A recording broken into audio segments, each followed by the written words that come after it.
Assalamualaikum warahmatullahi wabarakatuh.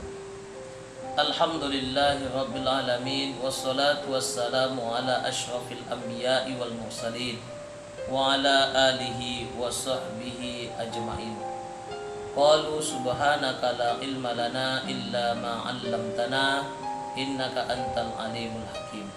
Rabbi shrah li sadri wa yassir li amri wahlul 'uqdatam min lisani yafqahu. Saudara-saudara yang dirahmati oleh Allah Subhanahu wa taala, jika kita berbicara mengenai nuzulul Quran atau turunnya Al-Quran, maka di dalam buku sejarah Al-Quran karangan Ustadz Ahmad Sarwat mengatakan bahwasanya Al-Quran itu turun melalui dua proses. Proses yang pertama ialah turunnya Al-Quran dari Lauhil Mahfuz ke langit dunia. Turunnya Al-Quran pada proses yang pertama ini terjadi pada malam Lailatul Qadar. Dan turunnya Al-Quran pada proses yang pertama ini tidak ada yang tahu kapan tanggal dan tahun kejadian. Sebagaimana kita tidak mengetahui kapan malam Lailatul Qadar itu, maka begitu jugalah kita tidak mengetahui kapan tanggal dan tahun turunnya Al-Quran dari Lauhil Mahfuz ke langit dunia. Yang mengetahuinya hanyalah Allah Subhanahu wa ta'ala.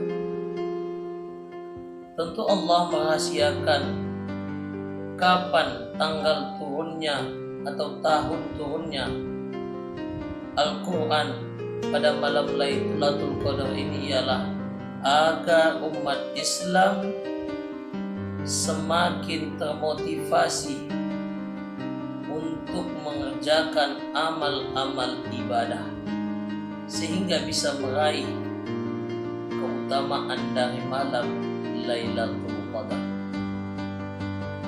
Saudara-saudaraku yang dirahmati oleh Allah Subhanahu wa taala, walaupun tidak memiliki tanggal yang pasti, akan tetapi para ulama mempunyai prediksi, yaitu malam Lailatul Qadar turun pada 10 hari terakhir di bulan Ramadan, tepatnya di tanggal-tanggal ganjil.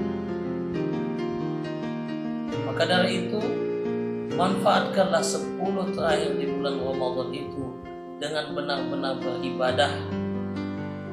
Jangan hanya di tanggal ganjilnya saja, tapi di 10 hari terakhir bulan Ramadan itu manfaatkanlah dengan maksimal ibadah kita agar kita bisa meraih keutamaan dari malam Lailatul Qadar. Saudara-saudaraku yang dirahmati oleh Allah Subhanahu wa taala, itu adalah proses pertama turunnya Al-Quran, yaitu dari Lauhil Mahfuz ke langit dunia. Adapun proses kedua turunnya Al-Quran ialah dari langit dunia kepada Nabi Muhammad SAW yang disampaikan secara berangsur-angsur melalui malaikat Jibril. Menurut pendapat ulama, turunnya Al-Quran pada proses yang kedua ialah terjadi pada tanggal 17 Ramadan. Ayat yang turun ialah ayat 1-5 di dalam surah Al-Alaq. Saudara-saudaraku yang dirahmati oleh Allah Subhanahu wa ta'ala, maka dari itu tidak salah jika ada umat Islam memperingati nuzulul Quran pada malam 17 Ramadan. Karena memang ada pendapat yang mengatakan bahwasanya Al-Quran itu turun dari langit dunia kepada Nabi Muhammad sallallahu alaihi wasallam, yaitu pada tanggal 17 Ramadan. Inilah sebenarnya yang diperingati oleh umat Islam pada malam 17 Ramadan. Saudara-saudaraku yang dirahmati oleh Allah Subhanahu wa taala, walaupun terjadi perbedaan pendapat mengenai turunnya Al-Quran dari langit dunia kepada Nabi Muhammad SAW, namun yang pasti ialah Al-Quran itu turun pada bulan Ramadan, sebagaimana yang telah difirmankan Allah di dalam surah Al-Baqarah ayat 185. A'udzu billahi minasyaitonir rajim. Bismillahirrahmanirrahim. Syahrul Ramadan alladzi unzila fihil Qur'an. Yang artinya bulan Ramadan adalah bulan yang di dalamnya diturunkan Al-Quran. Saudara-saudaraku yang dirahmati oleh Allah Subhanahu wa taala, maka kebiasaan yang ada di Indonesia ini, yaitu memperingati nuzul Quran setiap malam 17 Ramadan, tidaklah salah untuk dilestarikan, karena memang pendapat ini adalah pendapat yang masyhur, yang mengatakan bahwasanya Al-Quran itu turun pada tanggal 17 Ramadan, tepatnya ketika Nabi Muhammad SAW menyendiri di Gua Hira.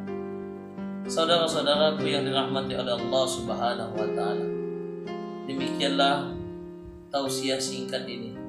Semoga melalui tausiah singkat ini kita mampu menjadi insan yang mencintai Al-Quran, menjadi insan yang senang, yang gemar membaca Al-Quran, menjadi insan yang